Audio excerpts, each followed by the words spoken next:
Eto na nga mga chong, marami tayong basketball updates. Ralph Koo ang sagot sa problema ni Coach Tim Cone. Barangay Ginebra naghahanap ng bagong player na papalit kay Jamie Malonzo. Meron ngang 2 linggo ang Barangay Ginebra bago sila pumasok sa quarterfinals. At ang 2 linggo na palugit na yan ang kanilang gagamitin para i-beef up yung spot na iniwan ni Jamie Malonzo matapos itong tamaan ng injury last week. Ayon niya mismo kay Coach Tim Cone ay active daw ang paghahanap nila ng player na pupuno para sa small forward position dahil matatagalan pa bago ang pagbabalik ni Malonzo sa kanilang koponan. Kinumpirma na mismo ni Coach Tim na kinukuha nila si David Murrell matapos itong bitawan ng Magnolia Hotshots sa unrestricted free agency. Pero hindi nga dyan natatapos dahil naghahanap nga rin daw sila ng players maging sa MPBL para mapunan yung butas ng kanilang koponan. Natanong naman si Coach Tim kung meron na silang trade pending. Sa ngayon ay wala pa. Wala rin daw silang nakakausap na ibang koponan sa ngayon. Pero i-expect nga raw ng lahat na mangyayari yan this week dahil naghahanap sila ng player. Hinahalukay raw nila ngayon ang free agent list. At si David Murrell nga raw ang best available talent sa unrestricted free agency. At inaantay na nga lang daw nila kung merong kukuha sa nasabing player.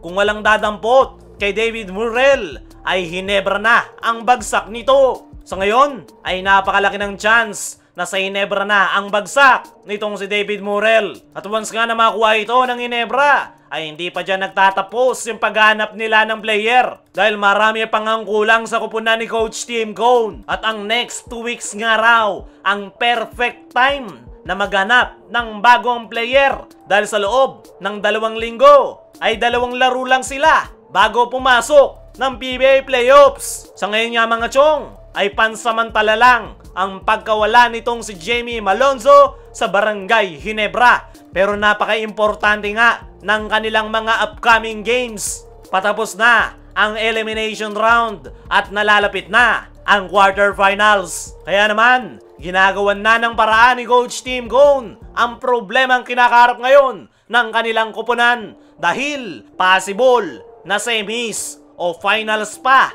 bago makabalik sa paglalaro itong si Jamie Malonzo. Makabalik man siya sa paglalaro ay walang kasiguraduhan na ganun pa rin ang kanyang laro. Kaya naman, habang maaga at may oras pa ay ginagawan na yan ng paraan ni Coach Tim sa pamamagitan ng paghahanap ng bagong player na pupuno sa kanilang wingman position. Ayon nga sa mga reports ay ang mga tinatarget na player ng Barangay Ginebra.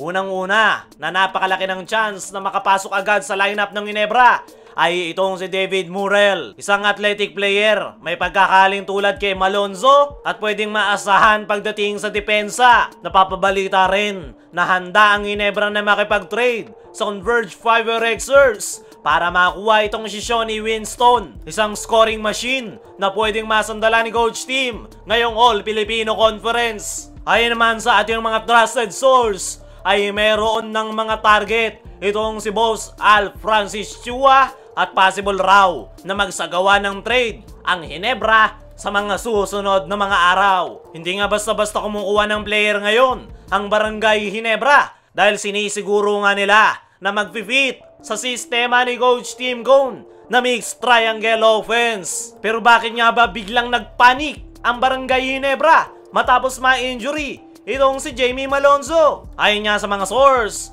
ay ang All-Filipino Conference daw talaga ang pinaka-target ng Barangay Ginebra na makuha. Kaya naman, hindi nga pumapayag si Coach Tim na madiyado ang kanyang koponan, lalo na't possible San Miguel Beermen ang pinaka-title contender ngayong conference. Pero kung titingnan natin, yung kasalukuyang lineup ng Barangay Ginebra ay mayroon na nga silang player na makakatulong sa kanilang kampanya ngayong All-Filipino Conference. At yan nga ay walang iba kundi itong kanilang rookie na si Rafael Cu. Ngayong All Filipino nga mga chong ay grabe yung performance na ipinapakita ng nasabing rookie. Talagang pinapatunayan ito na deserve niya yung playing time na ibinibigay sa kanya ni Coach Tim Cone. At ngayon nga na injured si Jamie Malonzo at nangangailangan ng Ginebra ng player na mag-i-step up, ay ito ngang si Ralph Cu ang nakikita nating pwedeng solusyon ni Coach Tim Cone sa kanyang problema. Sa ngayon ay target ng Barangay Ginebra na kumuha ng mga bagong players na makakatulong sa kanilang koponan. Pero makakuha man o hindi ang Ginebra ng bagong player, ay naniniwala ko na itong si Ralph Cu yung pinaka magiging game changer ng Barangay Ginebra pagpasok ng PBA Playoffs. Isa nga itong versatile forward, merong napakagandang outside shooting, at ang pinaka nagugustuhan talaga sa kanya ni Coach Tim ay hindi yung kanyang 3-point shot, kundi yung kanyang napakataas na basketball IQ. Kaya naman, bagay na bagay talaga ito sa triangle offense. Kaya siya binibigyan ngayon ng playing time ni Coach Tim Cone. Napakalawak nga ng court vision ito at napakagaganda ng mga set-up plays niya sa kanyang mga teammates. Kaya naman, madepensahan man itong si Ralph Cu pagdating sa 3-point area, ay kaya pa rin itong makatulong sa kanyang koponan dahil sa kanyang passing ability at napakataas na basketball IQ. Sa ngayon nga mga chong, ay consistent ang ipinapakitang performance nitong si Ralph Cu at naniniwala ako na mas mag-i-improve pa ang kanyang laro once na magpatuloy yung playing time na ibinibigay sa kanya ni Coach Tim Cone. At possible na ito talaga yung maging solusyon sa problema ng kanilang koponan.